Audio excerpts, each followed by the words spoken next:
Bonjour, aujourd'hui nous allons voir comment faire une belle esquive dans de bonnes conditions, avoir de jolies bases qui nous permettent de bien désaxer le corps d'un côté et de l'autre et de contrer dans le même temps. Donc on va voir des esquives contre coup de poing direct et contre crochet. Ce qui est très important, c'est d'avoir une belle base. Une belle base, c'est quoi? C'est de bons appuis au sol. C'est pour ça que les boxeurs en pied-point ou encore plus en boxe anglaise, ils ne sont pas comme ça. Et ils ne se déplacent pas comme ça sur un ring. Ils ont une belle base où la plupart d'entre eux sont ni de face, ni en ligne. Pourquoi? Je suis en garde, je veux faire mon esquive. Si je veux esquiver à droite, je mets mon poids sur la jambe droite. Vous comprenez bien que si je suis en ligne par rapport à mon adversaire, si j'esquive, je ne peux pas placer mon poids sur ma jambe droite, on est d'accord. Donc là, ça me permet de placer mon poids sur ma jambe droite, de désaxer le haut de mon corps et de frapper. Si je veux esquiver sur la gauche, je mets mon poids sur ma jambe gauche. Pourquoi? Parce que justement, cette position où je ne suis pas en ligne me permet de me désaxer. Si je suis trop... Alors vous allez me dire, oui, mais on peut se mettre ici. Très bien, effectivement. Si je suis trop de face, non seulement j'expose mes parties génitales, qui deviennent pour le coup très difficiles à protéger dans un combat selon notre approche du combat, mais en plus, il y a un autre problème, c'est que du coup, on ne peut plus absorber les chocs. Comprenez bien que lorsque je suis de face, viens s'il te plaît, frappe au visage, touche, encore. Ça, c'est une esquive. Alors après, s'il avance, il faut que tu recules un peu, mais ça, c'est une esquive.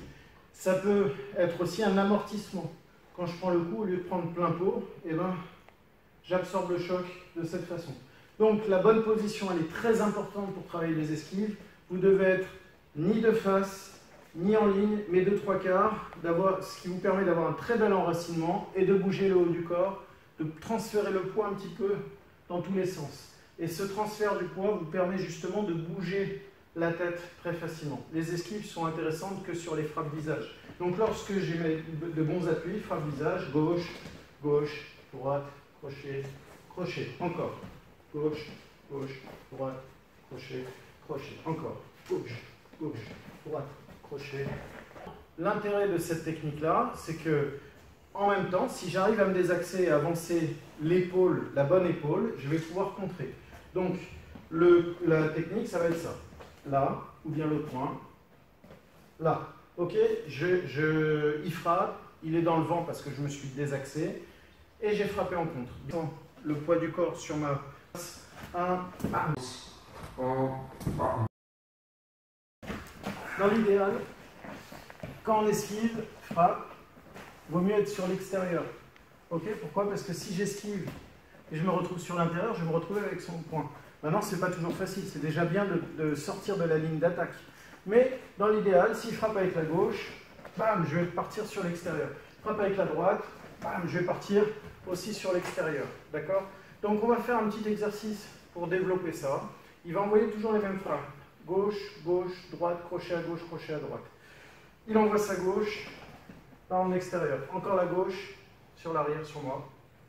Droite, ici, crochet à gauche, crochet à droite. Encore gauche, gauche. Pas grave, on refait. Hop, on fait depuis le début. Gauche, gauche, droite.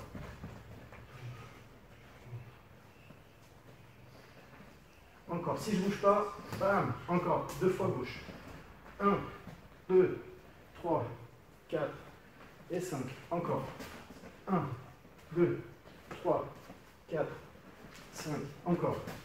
1, 2, 3, 4, 5. Ok, vous comprenez